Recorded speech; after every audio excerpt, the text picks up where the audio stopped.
नमस्कार, आप देख रहे हैं UPGN न्यूज़ भारत। इस समय हम ग्राम सभा बदलीपुर में हैं और यहाँ के प्रधान जी हैं संतलाल जी हैं और 392 विधानसभा क्षेत्र के अंदर आता है भदोही। 392 विधानसभा और ब्लॉक सुरियावा है, तहसील भदोही है, जनपद भदोही है।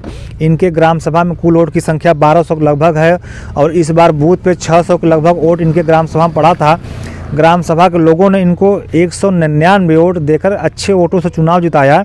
मैं इनके बारे में थोड़ा सा बताना चाहता हूं। फिलहाल मैं ऐसा जल्दी नहीं बोलता, लेकिन इनसे काफ़ी देर तक बात हुई। इनके बारे में मालूम पड़ा कि सन 2000 से 2005 तक ये इनकी पत्नी प्रधान थी।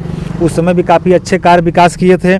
इसके बाद जब से पंचायती राज का चुनाव होता है तब से लेकर आज तक 2022 तक एक ग्राम पंचायत सदस्य, जो जिसे कहते हैं ग्राम सभा के जो सदस्य होते हैं वार्ड के, ये लगातार होते चले आए हैं। इनकी व्यवहार कुशलता को देखते हुए ये लगातार थे। और इसके बाद बीच में 13 साल कोटे की भी दुकान बड़ी ईमानदारी से चलाए थे, जिनकी लोकप्रियता को देखते हुए ग्राम सभा के लोगों ने इनको 2021 के पंचायती राज के चुनाव में जैसे ही मौका मिला इनको प्रधान बनाए।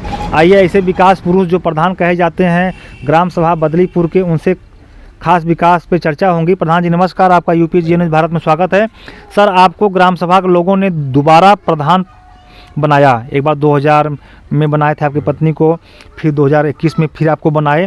तो आप ग्राम सभा के लोगों को क्या संदेश देंगे?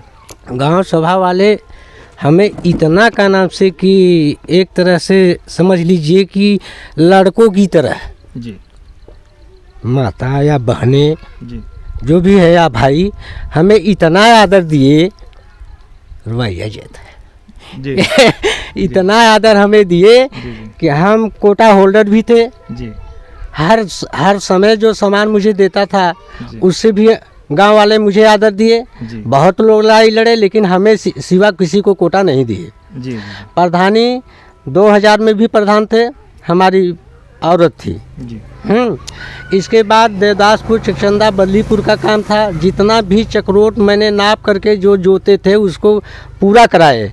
गांव वाले भी तीनों गांव सभा का, राजस्व गांव सभा का इतना खुश थे हमारे ऊपर। आज भी जो 2021 में जी, चुनाव हम किए, 12 लोग लड़े थे, उसमें सबको छांटते छांटते केवल संतलाल को ही चयन किया गया। जी, तो हम तो भाई गांव वाले ने हमारा इतना सहयोग किया कि कितना कहें कम है। जी, जी, जी। सर, अभी आपको 8-10 महीने प्रधान बने हो गया, तो अभी क्या क्या गांव में विकास कार्य चालू हुआ है? विकास कार्य 9 का नाम से कि सुक्ता बनवाए हैं जी, और इंटरलॉकिंग का नाम से 500 मीटर 500 मीटर के आसपास इंटरलॉकिंग एक हुआ है और एक इंटरलॉकिंग हुआ है मेट्रिक सेंटर में जी, 200 के आसपास मीटर। और ये स्कूल में शौचालय का काम चल रहा है, जो विकलांग लोग हैं बच्चे, जी, इसका चल रहा है, बन रहा है। उसमें भी सुक्ता बना है, टंकी बन गई है, सब टंकी कंप्लीट है, छत के लेवल तक बन गया है। अब वही छत ढलने वाला है जी, स्कूल में। जी। पंचायत भवन सर, आपके कार्यकाल में नया मतलब जो मिनी सचिवालय का नाम दिया गया है सरकार, और उसमें पंचायत सहायक की भी भर्ती हो हर गांव में हो चुकी है लगभग। तो आपके कार्यकाल में सर पूर्ण रूप से नया डिजिटल पंचायत भवन बन रहा है कि नहीं? नया अभी बना नहीं है। जी, जी, उसके ज़मीन के तलाश में है। ज़मीन आज तक मुझे SDM साहब ने नहीं सुपुर्द किया, जी, जी, और सुपुर्द ज़मीन कर दिए होते तो वो भी हमारा बन जाता। जी। मतलब सर गांव में तो गांव समाज होगा, सरकारी ज़मीन कुछ न कुछ होगी ना? सरकारी ज़मीन है लेकिन वह हमारे मौके से नहीं है, कहीं ताल तलंग में है, तो वहाँ कौन जाएगा? कौन अधिकारी? अगर हम बनवा दिए कौन अधिकारी पहुँचेगा? मतलब सर वहाँ रास्ता नहीं है। और ये रोड पे है। जी, जो ज़मीन का मैं मांग कर रहा हूँ परिवर्तन के लिए, यह रोड पे है। वहाँ स्कूल भी बना है, मेट्रिक सेंटर भी बना है, और उसी जगह में वो 31 बिस्सा का रकबा है। जी, जी, और ब्राह्मण लोग ने दिए हैं और आज भी देने के लिए तैयार हैं। जी। तो उसमें सर असुविधा क्या हो रही है? असुविधा SDM साहब से हो रही है।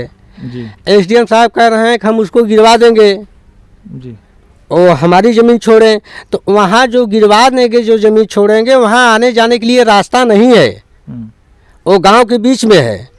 उन लोगों से मैं कहा हमें वोट दे करके जब आप प्रधान बने हैं तो आप अपनी ज़मीन वह नाम से है उसको हमें दे दीजिए, आपके नाम करा दें। जी। इस ढंग से ब्राह्मण लोग ने तैयार हुए, सब दस्तखत किए, मोबाइल नंबर सब कुछ दिए, सब फाइल बनी, लेकिन आज तक तहसीलदार कर दिए हैं, लेखपाल कर दिए हैं, कानीगो कर दिए हैं, एसडीएम साहब के यहाँ फाइल हमारी अटकी है।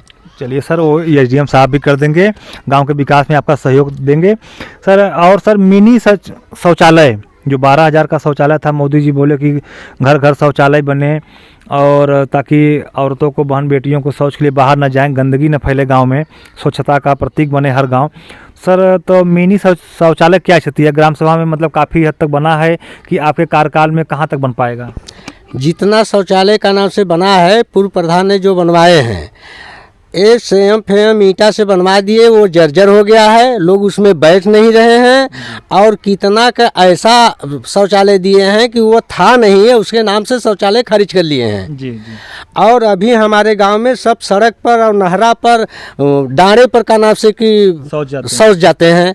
तो अगर सरकार मुझे धन देगी शौचालय के बारे में, तो घर घर हम शौचालय देंगे और 500 रुपया जुर्माना लगा देंगे कि अगर कोई शौचालय में नहीं बैठेगा तो 500 रुपया जुर्माना लगाएंगे। बहुत बड़ा, बहुत अच्छा अभियान आपका है कि अगर सरकार आपको फंडिंग करती है तो आप शौचालय घर घर बनवा देंगे। और इसके बाद सर आवास की क्या स्थिति है गांव में? आवास की स्थिति ठीक है साहब, लेकिन कारण से जो हमारे कास्ट के लोग हैं, इन लोगों के पास ज़मीन उतनी नहीं है, इसमें विवाद हो जाता है जी। तो आवास देने के लिए मैं तत्पर हैं। आवास 11 ठी आया था, बना है। अच्छा, कुछ लोग का नाम से कि टीन सेट रख लिए हैं, हम उस पर विरोध किए, भाई टीन सेट मत रखो, पूरा कंप्लीट करा लो। तो दबाव दिए हैं, बन रहा है और बनेगा। और जितना भी शौचालय हमें का ना, जितना भी आवास जो भी आवास आएगा, इस ढंग से हम अपने कार्यकाल में हम टीन सेट नहीं रखने देंगे जी। वो पूरा कराएंगे, मानक के हिसाब से पूरा होगा। और शौचालय के लिए, आवास के लिए हमारे छोटी कास्ट हैं, जैसे प्रजापति लोग हैं जी। पटेल लोग कुछ हैं, ब्राह्मण लोग भी हैं, मौर्य भी हैं और यादव भी हैं। कुछ लोग, हर लोग संपन्न नहीं हैं जी। कुछ लोग का नाम से कि गरीब तबके के हैं। अगर सरकार आवास उन लोगों को भी देगी तो मैं बनवाने के लिए तत्पर हैं। जी जी। सर हर ग्राम सभा में पानी की निकासी की समस्याएं रहती हैं, बरसात में जल जमाव होता है तो तमाम समस्याएं होती हैं। सर आपके ग्राम सभा में क्या स्थिति है इसकी? हमारे गांव सभा में मैं जल निकासी का काम कर दिया हूं, पटेल बस्ती से लेकर के ब्राह्मण बस्ती तक लेकर के और प्रजापति बस्ती तक लेकर के अंडरग्राउंड जो इंटरलॉकिंग मैं लगवाया हूं, अंडरग्राउंड नाली बनवा दिया हूं।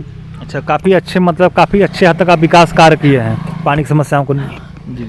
और सरकार अगर धन देगी तो हम जितने ही रोड से गए हैं, हम रोड छोड़ करके नाली का कर देंगे और जो पाइप मिलती है सीमेंट वाली वो अंडरग्राउंड कर देंगे। हर लोगों को खेत तक भी पानी पहुंचा देंगे हम। जी जी। बजट के ऊपर है। जी जी।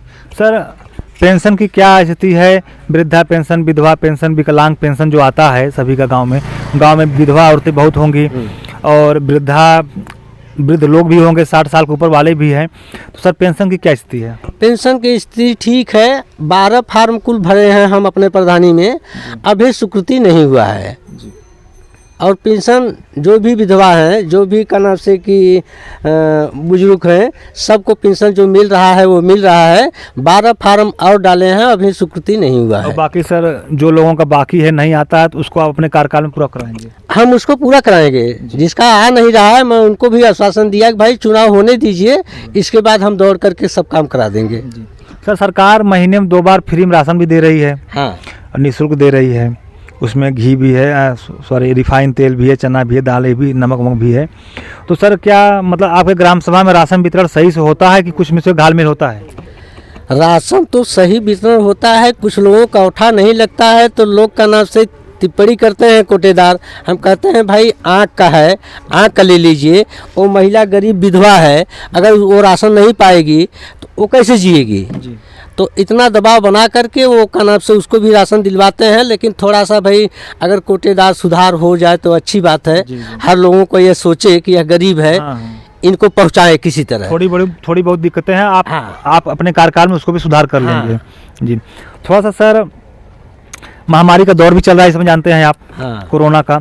तो लगभग सर गांव में कितना परसेंटेज की मात्रा में वैक्सीन हो गया है? वैक्सीन तो मैंने डोल करके, जो महिलाएं आई थी वैक्सीन लगाने के लिए, घर घर डोल करके वैक्सीन लगवाए और ये कहे भाई इसमें मरोगे नहीं जी आपको सुरक्षा के लिए सरकार कर रही है। जी तो बहुत कम ही लोग रह गए हैं और बाकी तो टोटल डोल डोल के ही हम करवाए थे। जी जी, सभी को मतलब समझा हाँ, बुझा के हाँ। कोई दिक्कत नहीं है, कोई समस्या नहीं है इससे। लगभग 90% हो गया होगा इससे ज़्यादा 95% हो गया जी, होगा। बस इक्का दुक्का लोग बचे हैं जी।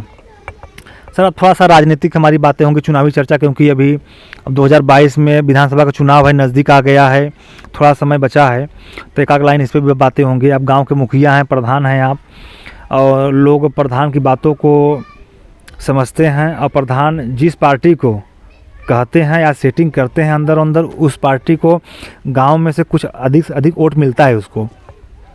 तो सर क्या आंकड़ा, क्या लग रहा है इस बार किसकी सरकार बनेगी? भाई सरकार तो देखो योगी जी की ही बनेगी।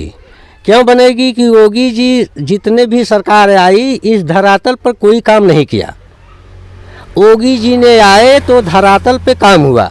मतलब आप स्पष्ट कर दीजिए एक ही लाइन में कि सरकार योगी बननी फिक्स है जी।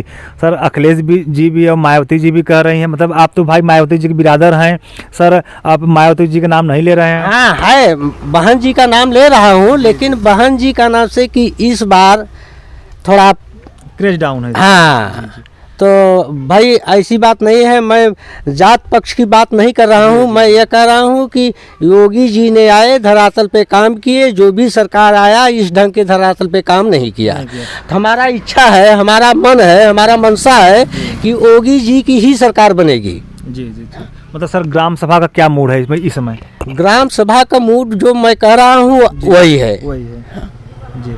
जैसा कि आप लोग UPGN न्यूज़ भारत देख रहे हैं और हमारे साथ प्रधान हैं, और इनसे खुल के विकास कार्यों भी चर्चा हुई और चुनाव पे भी 2022 पे चर्चा हुई। इन्होंने स्पष्ट कर दिया कि सरकार जो है बनने जा रही है योगी आदित्यनाथ जी की फिर दोबारा। प्रधान जी आपसे विकास कार्यों पर चुनाव पर चर्चा करने के लिए आपका बहुत बहुत धन्यवाद।